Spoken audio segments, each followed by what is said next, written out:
Hey, it's Kaylee Cuoco for Priceline. Ready to go to your happy place for a happy price? Well, why didn't you say so? Just download the Priceline app right now and save up to 60% on hotels. So whether it's Cousin Kevin's Kazoo Concert in Kansas City, go Kevin, or Becky's Bachelorette Bash in Bermuda, you never have to miss a trip ever again. So download the Priceline app today. Your savings are waiting.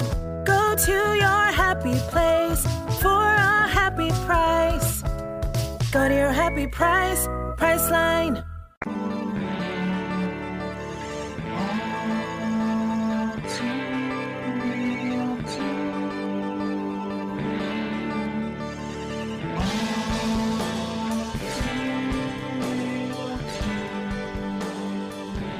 Okay, everybody, welcome to the latest episode of All2ReelToo. My name is Michael E. Cullen II, and with me, as always, is... Sesame hierarchies are, well, unreasonable hierarchies are bad in Carta.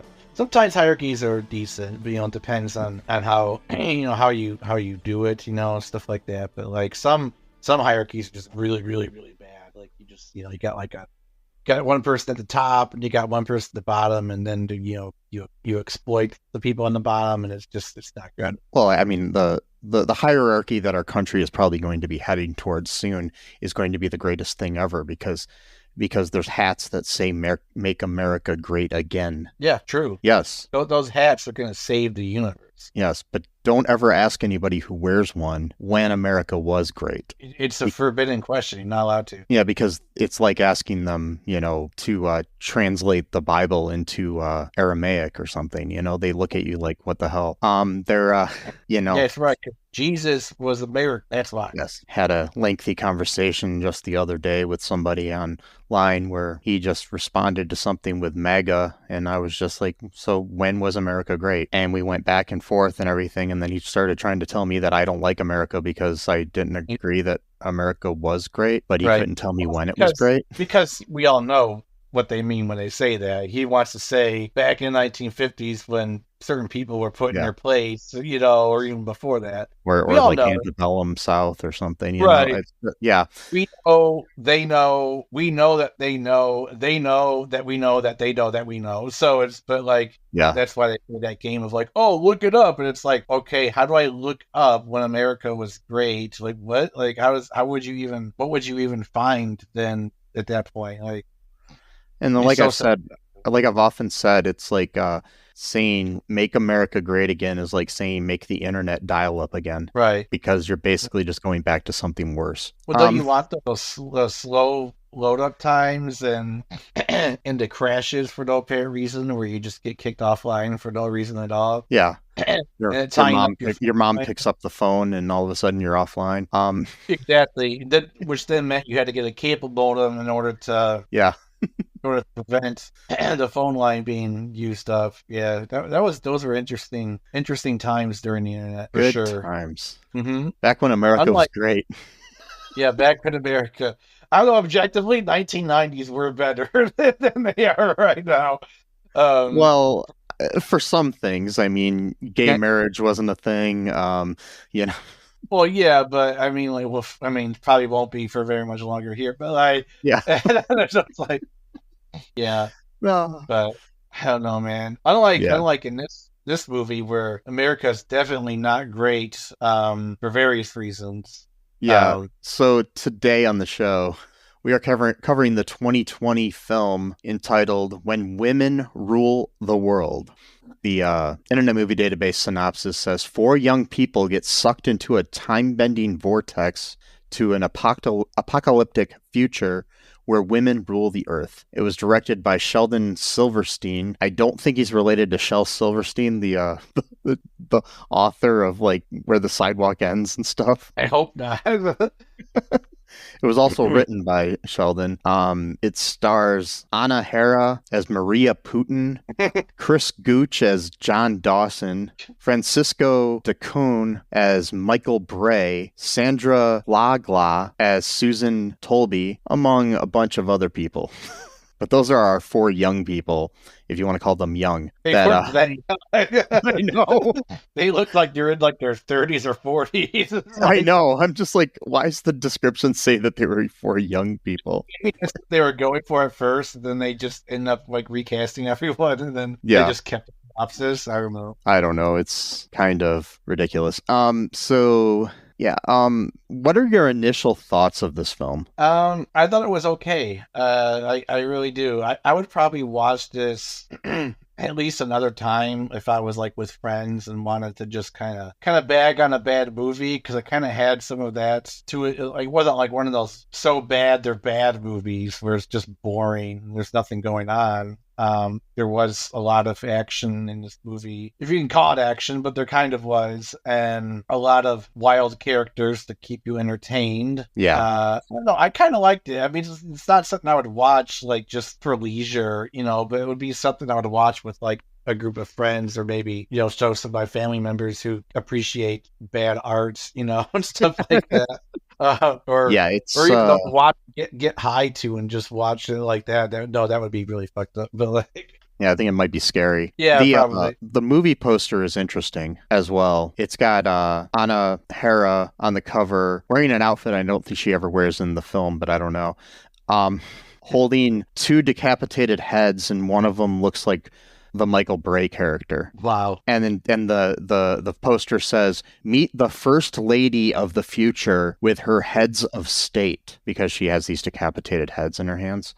Remotely true to the story whatsoever. None of that happens in the movie, but yeah. So yeah. Speaking of happening in the movie, what does happen in this movie? So the plot is simultaneously very straightforward, but also very chaotic at the same time. So what do I mean by that? So we start off with Michael and Maria. Michael is like an obsessed fan of Donald Trump. He wants to be him. Like, he's even dyed his hair blonde. He wears a red hat, that looks like the MAGA hat. He's also a reality TV show producer, I think it was, or a host. He's like a producer of a TV show. And he's got that. He reminds me of like a younger Billy Zane for some reason. Okay, but, I can see. Yeah. I can totally see that in his face. And then because he's so obsessed with Trump and wants to be him, he even has a Russian girlfriend called Maria Putin. Obvious reasons. Yeah, I'm trying to figure out if she's supposed to be related to Putin or if that's just a coincidence. I think it might have just been a coincidence, but they were trying to play up the whole, because Melania, she's Slovenian, not Russian, but Eastern Europe or whatever. So they're like, yeah, who cares? Just give him a Russian girlfriend or whatever. Mm-hmm. And he's really, he's really mean to her. He's kind of like the bad boyfriend type who's like emotionally abusive, but then will immediately apologize to get her to come back, and will just kind of go back and forth with her. So like, he was basically like hanging over her head that like, oh, you could be the star of my next show, but you gotta make sure that you do what I ask you to do, things like that. And so he was inviting over these other people, I guess, who work with them or something, and Susan and Jonathan. And like, I don't know, were Jonathan and Susan supposed to be like a couple? Because the way he described No, I don't think so. I think they just both worked for him, because it didn't seem like, because she was all horny for other guys and stuff too. So I don't think they were a couple. Right. Well, because the way he said it though, I was kind of confused. But yeah, so like Susan is kind of like, like a macho kind of personality, throws her weight around. Jonathan's kind of like, quote unquote, a beta male, nerd or whatever type of character. He's kind of like a Woody Allen type of character or something.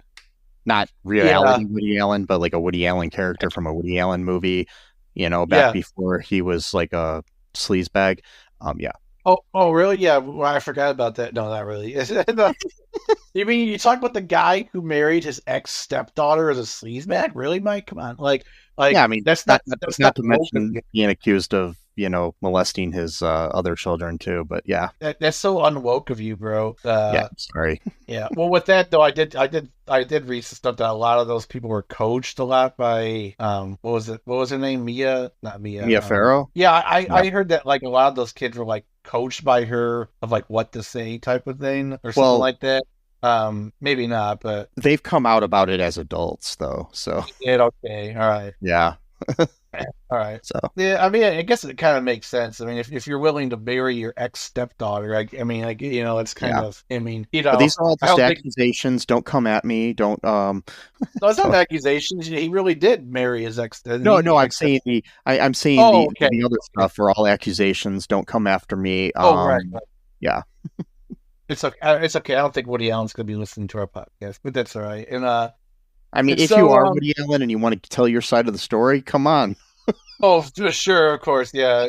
Sure you would. Now suddenly you're like, oh yeah, come on, no, yeah, you can totally talk to us about your weird. I still think you're a slime ball, but if you want to come on the podcast and tell your side of the slime ball story.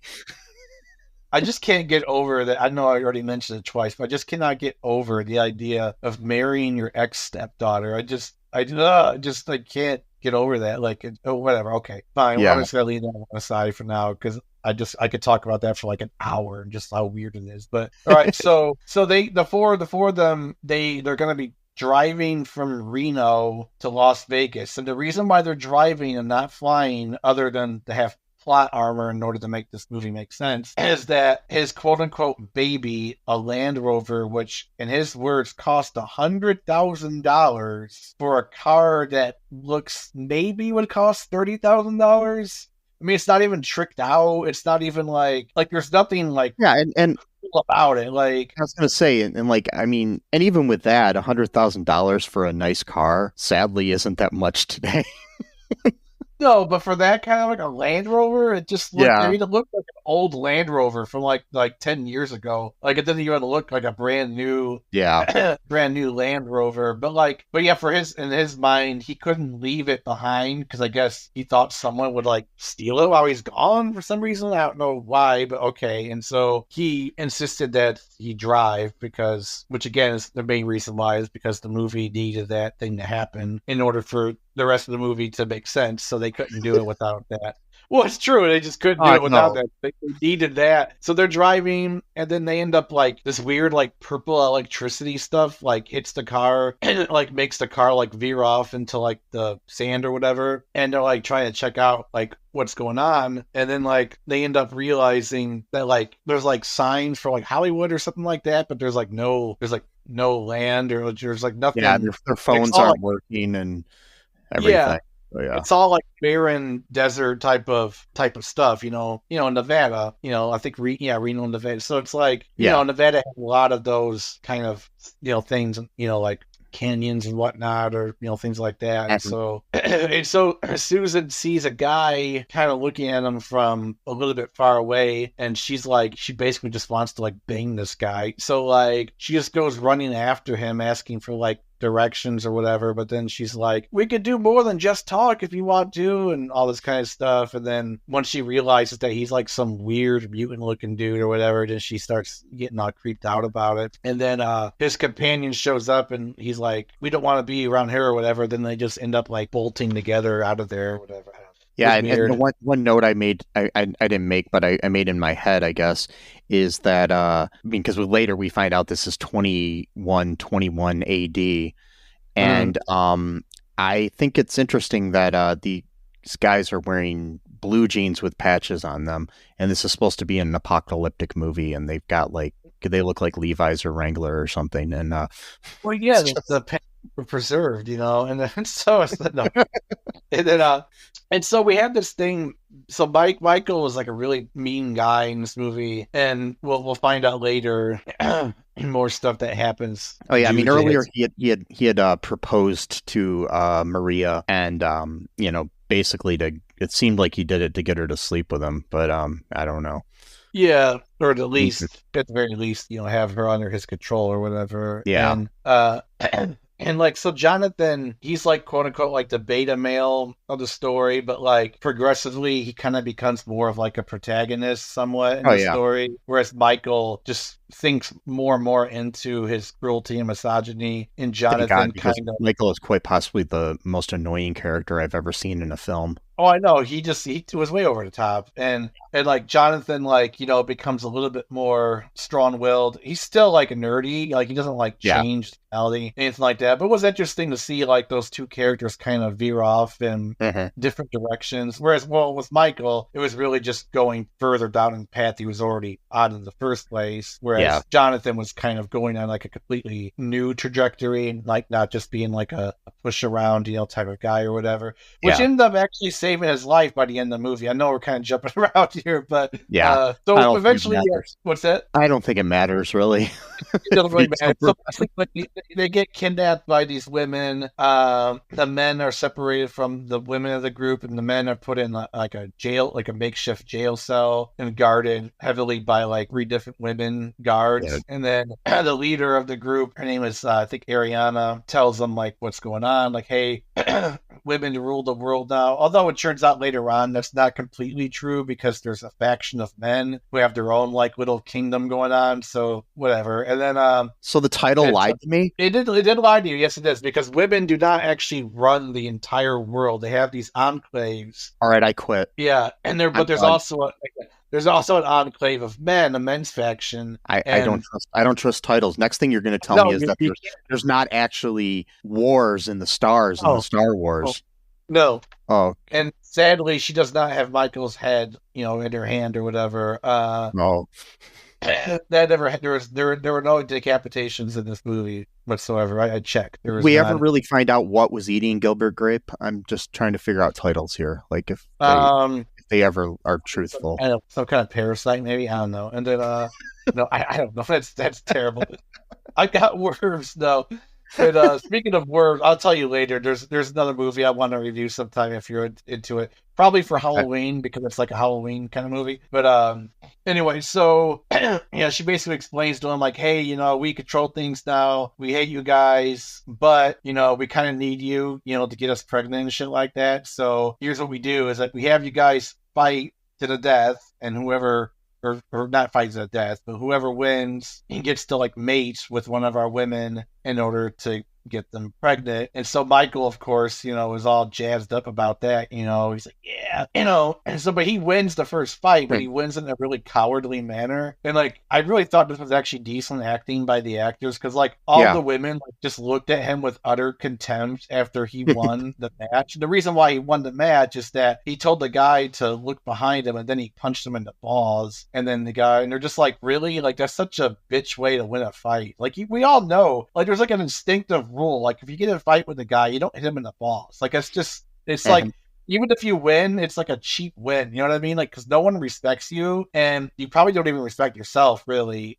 But Michael's, rare breed. So, well, it is a good metaphor for his like love of Trump, because that's something Donald Trump would do. It is, because it's a cheap shot for what it is, but like nobody respects it. Like literally nobody respects that whatsoever. Convicted felon Donald Trump, by the way, convicted felon. Oh yeah, felon. That's right, convicted felon Donald Trump. 34 times over. 34 times. Yeah. Convicted felon Donald Trump. Right. 34 times. Yep. Really? How many times? 34. Oh yeah. 34. Yeah. Yep. Sadly, nothing's going to happen from it, but whatever. It was nice to. Who knows? I don't know when this episode will air, but it might be after the sentencing. But we'll find out. So. Yeah, we will find out. But I'm not giving my heart that on much. But that's fine. It's fine. It was nice to have a day of making fun of him and stuff like that, and stuff. So that was at least we had that. We get little treats here in America nowadays. Little treats like that. Roe versus Wade was overturned, and people are trying to ban trans people everywhere in the country, and and stuff like that. But Donald Trump is a 34-time felon. Yeah, and it's like I keep saying the word treat again, like it's the buttercream game where they keep saying treats. Like, like the guy at the store has a Donald Trump felon treat, and you can just pick it up or steal it, because the guy Pete stole a lot of stuff from his former community. Yeah, because he joined the mean streets of Chicago. It was at a game. That's another movie, but that's a whole other movie that we reviewed. If you're fans of our show, you know that already. And check out our TeePublic, and you can get yourself a Buttercream Gangs of New York T-shirt. That's right. Yes. That's right. I forgot about that. That's right. Buttercream Gauge of New York. And so Michael ends up thinking that he could pick the woman to mate with because one of them kind of winked at him because I think she liked him for Yeah. some reason. Sure why she would, but like, I don't know, whatever. And then, but no, they already had one like lined up for him. And it was this woman, and she's like, are you here to teach me about love or whatever? And he's like, I guess so. And so they end up mating, and like he wants to cuddle afterwards, and she's like slaps him in the arm when he was trying to like hold her shoulder or some shit like that. And then she ends up just walking away because the whole point was just like the meat basically. And oh yeah, that's the other thing too. They called it mersing. Is that like a real word, or is that just a word that they came up with for the movie? I am not sure.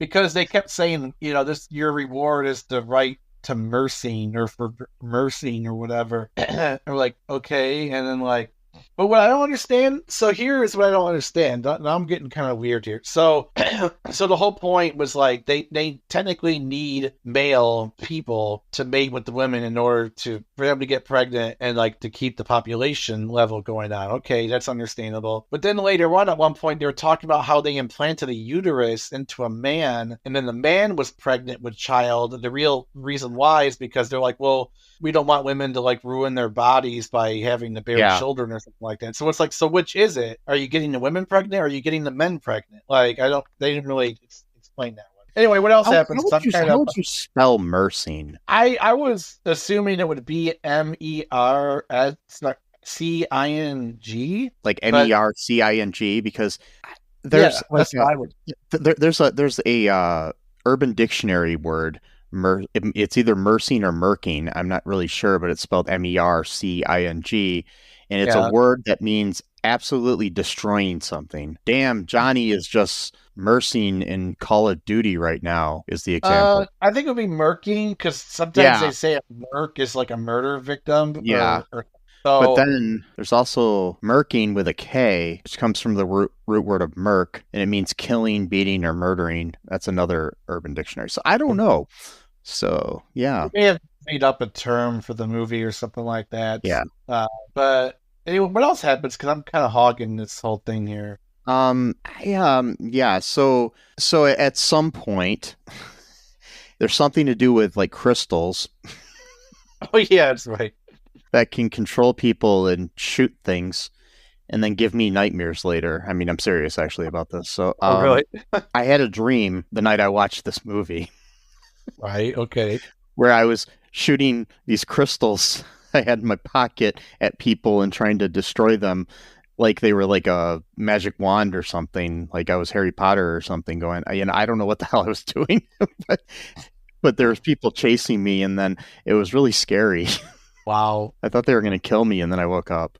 So, and at one point I was trying to get the crystal out of my pocket, and I couldn't get it out in time to prevent the person, but then I woke up. So, yeah. Wow. Yes. So, so basically we have this we have this point where Michael helps Jonathan and some other guys escape the jail, and they end up going over to the guy's little area, the enclave of guys that's around too. So this movie was weird, man. So I'm trying to remember because it's been a couple days since I've seen it. So they while hanging out with the guys, they end up meeting an android. This really tall guy. Yep. Named what is his name? His name is Herbert. Is it Herbert? Yeah, it's Herbert, the robot. Yeah. Like every good robot, Herbert the robot, played by Steve Bellflower. But yeah, he's pretty cool character though. Yeah, he was.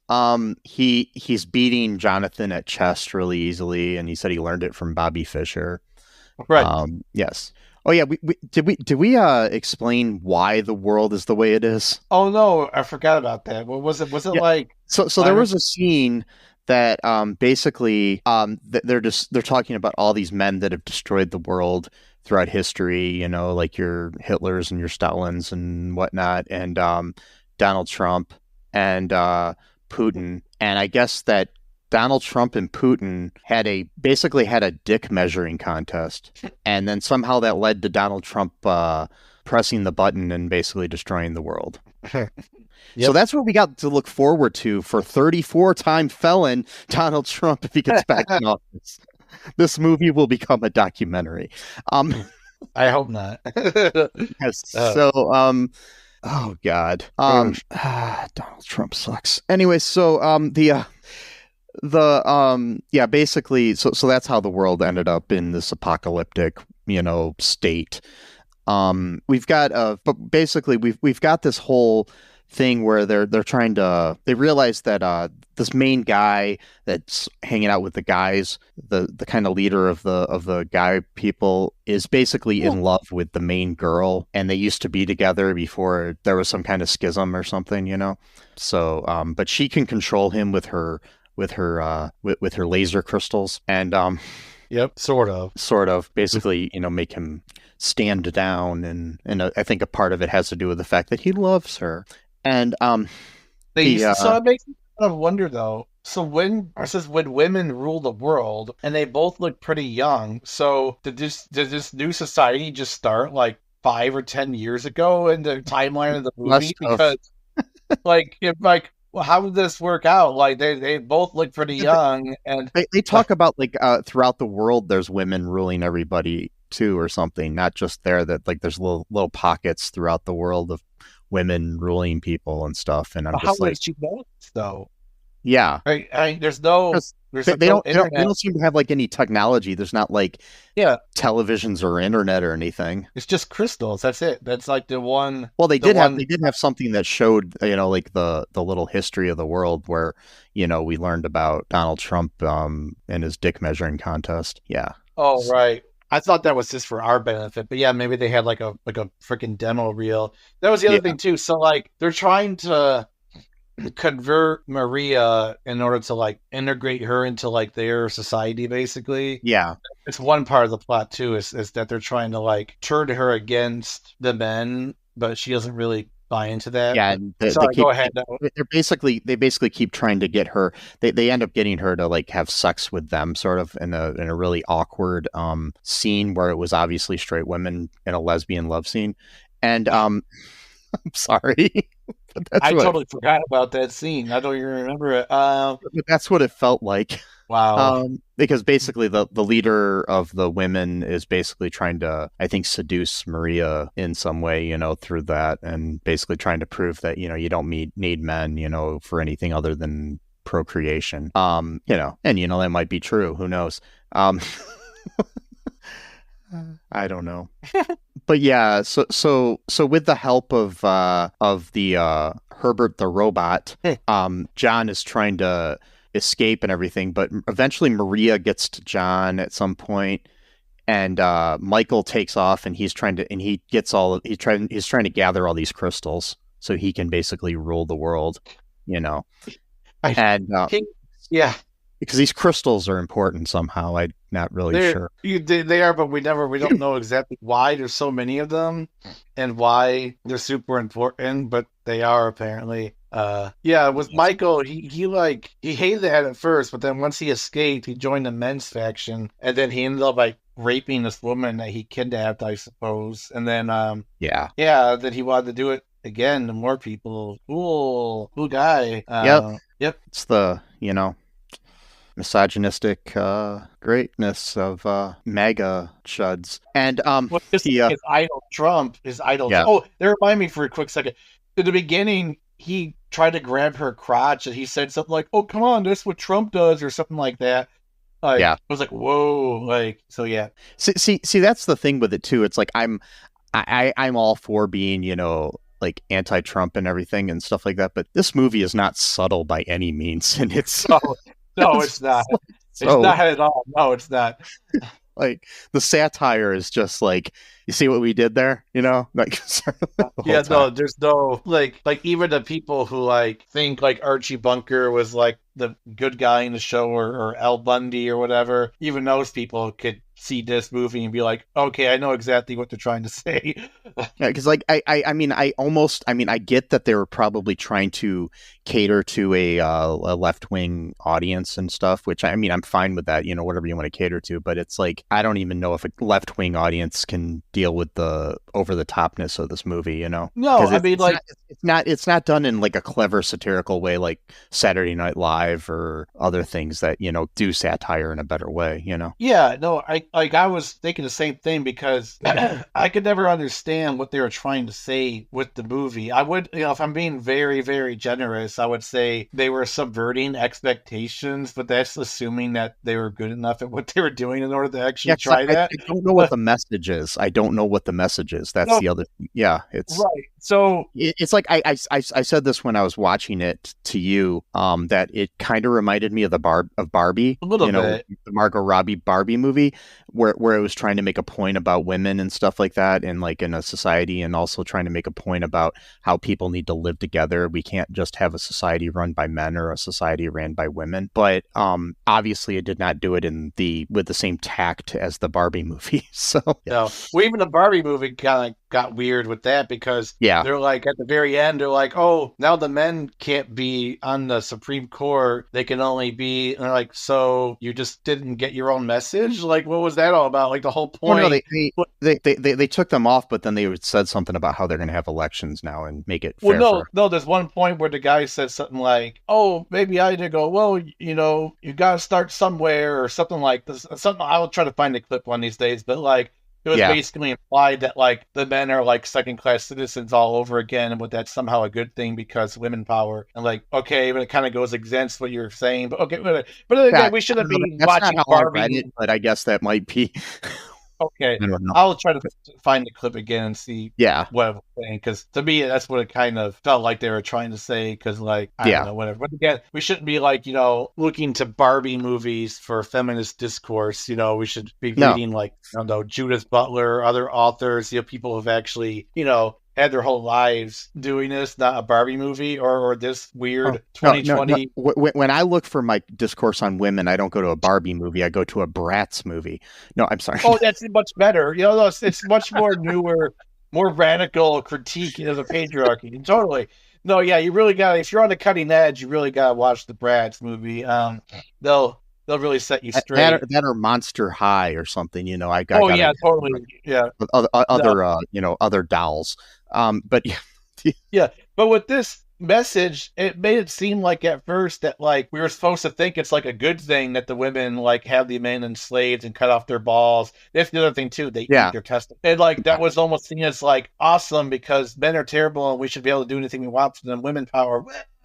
You know, but then it was like near the halfway through to like, oh, maybe they are the villains, and then it was like, but then the men's faction came in. They have the scene where they give Maria like meat to eat, and it's like it's human meat, and then they're trying to make like some kind of like commentary on, I guess, on like the fact that we eat animal meat or something. Yeah, it made that point. Yeah. Yeah. It was weird. And like she's like throwing up, retching, and they're just like laughing at her the whole time. Haha, isn't that funny? I'm like, not really. It's not funny at all. Like you're making someone vomit who apparently is supposed to be like your potential new recruit, and you're not really treating her very well. Yeah, and then she goes off and she finds Jonathan, like I was saying, and after Michael had gone off to collect all the, you know, all the crystals like they were Pokemon or something, and basically they need these crystals. We find out from Herbert the robot that you need these crystals, and then it can like you put them, you just kind of like set them on top of your engine, and I know, it's so stupid, and that'll make you go faster, and then you can travel back to 2020, and yeah, the glorious year of 2020. I would rather just stay in 21 at that point. I know. Just trying to get used to the way things are. At least then you know, like you don't have any surprises. Like, yeah, and I mean, obviously, this movie came out like in late 2020, which it's like, was this made? When they made it? I don't know if it was shot in 2020, but like COVID was happening. I'm like, so I was wondering about that too. Maybe they did it. Maybe they did it in 2019 and then before COVID really hit. Like, because I was like, I don't know how they could have filmed this movie during COVID, but right, maybe because it was shot out in the middle of nowhere, and I don't know. Just Yeah, I mean, I didn't really look into like when it was actually. there's not much information online that I could find about this movie. So, you know, It's I not mean, much. more than some. But what's that? I said there's not much you could find. No. But anyways, this so finally they defeat Michael at one point. Oh yeah, earlier by the way, Susan was killed. Oh yeah, I during a totally battle. forgot about Yeah. poor Susan. Yeah. I mean, she was kind of like the female Michael in a way though too. So it was like I'm She was glad. kind of a dick. She was, yeah. She was like that's why her and Michael probably liked each other so much because they were very similar. Yeah. In personality and. Did Michael end up dying? I couldn't remember. Well, so I don't really know because I know the guy faction, they pretty much like beat him up and dragged him because he was like too radical for them, even because like they really weren't into like the raping and pillaging and shit. They were more of just like trying to, well, no, I guess they did because they did kidnap some of the women, but they rescued some of the men. So I think for them, it may have been like a revenge thing where they're like, well, they've been, you know, oppressing our people. So I guess we'll just take a few of their people type of thing, which maybe they were okay with the kidnapping, but not the rape. I don't know. Yeah, so. I don't know. Well, I don't know because it looked like at one point the guy was gonna rape Maria at one point, I think. Oh, okay. But then then he decided not to at the last minute and just let her go. So I don't know what that was all about. That's kind of weird. But like lots of sexual violence in this movie on both sides. Not good. Stuff like that. And Jonathan, like, sorry, go ahead. I kind of interrupted you. Oh no, I was just saying. So I know that Jonathan and Maria. You kind of get this vibe that they kind of like each other now. And they want to get back to 2020 and they defeat Michael somehow and get all the crystals. I can't remember what happened. They got the crystals and I think Michael at one point had like one of those weapons and tried to shoot him, I think, but eventually I think he couldn't get him or whatever. And then the guys end up like taking him away and then they end up putting the crystals in their car engine, which somehow is supposed to allow them to I don't get that part. I don't get it. They're just laying them up on top of it, like, you know, like there's sprinkles on a cupcake or something. I mean, I don't know what the fuck was going on there. I don't know why that would work, or why. The other thing too is like, why if Auriana knew this, then why does she never try to go back in time and like change things where women could rule the world, but there's still modern technology, so they weren't. Like, and stop the apocalypse. Right. But no, maybe they needed a car to do it and they didn't have a car. Oh, that's right. Yeah, you need a Land Rover. I forgot. Yeah. It only works if you got a Land Rover, $100,000. Yeah, it's just like the DeLorean and Back to the Future. There's only one mode of transportation. I mean, no, but yeah. So, but when they get back, they passed out at this point, and then the police come to check on them, and then Jonathan does say though that Michael and Susan were dead, but they never actually confirmed Michael's death. So I don't know. Yeah. Maybe they just presumed he was because like the guy faction took him away. Well, then there's going to be the sequel where they end up going to like 2130 or something, and Michael's the new president of the world or something. God, be terrible. It's going to be called When Michael Ruled the World or whatever. God, I really hope that. Yeah. No, I hope they put him in his place at the very least and prison him in that little jail cell. I forgot though too. Eventually, the men's and the women's faction finally make peace with each other. I forgot about that part. Uh-huh. That was a good part of it. Yeah, they make peace and looks like they're about to make love too. And they all start like hooking up.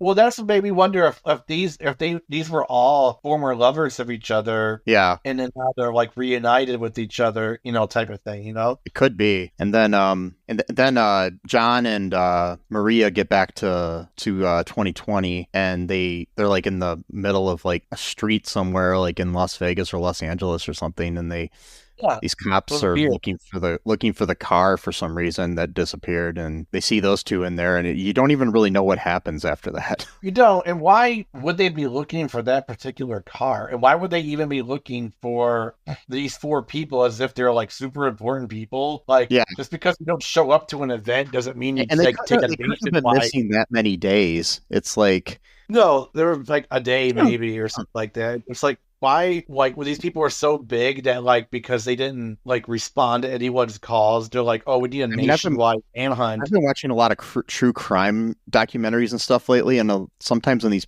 people that are murdered or whatever are presumed missing at first, like it takes them like a few days for the police to even give a shit. Like, oh, she probably just ran away, or she just got sick of life and decided to leave her kids and her husband randomly one day, or whatever. So that's how they act. Yeah, so stupid. Yeah, quit bothering us. No, we're all good. Like, yeah, okay, fine. Yeah, nobody killed your wife and mother. It's just she just decided that she was, sick of being around her devoted kids and her loving husband, and just randomly, up and left one day. Yeah, makes sense. Yeah, yeah. Well, boy, so that's our movie basically. Yeah, it's basically it. I have much really. I mean, just like a few minor details that we probably missed, but not much. I mean, it was শ্interesting. It might be maybe a good double feature with Barbie, and instead of Barbenheimer, you just watch these movies back to back. But you watch Barbie first, and then you gotta watch this afterwards to really like bring you down. Like, it's like because Oppenheimer will bring you up though. You watch that one afterwards because that's just a happy-go-lucky movie about atomic bomb. Yeah, or you should do a mashup. You just play both movies at the same exact time. Maybe they line up like that Pink Floyd album in the Wizard of Oz or something. I remember that theory. Yeah.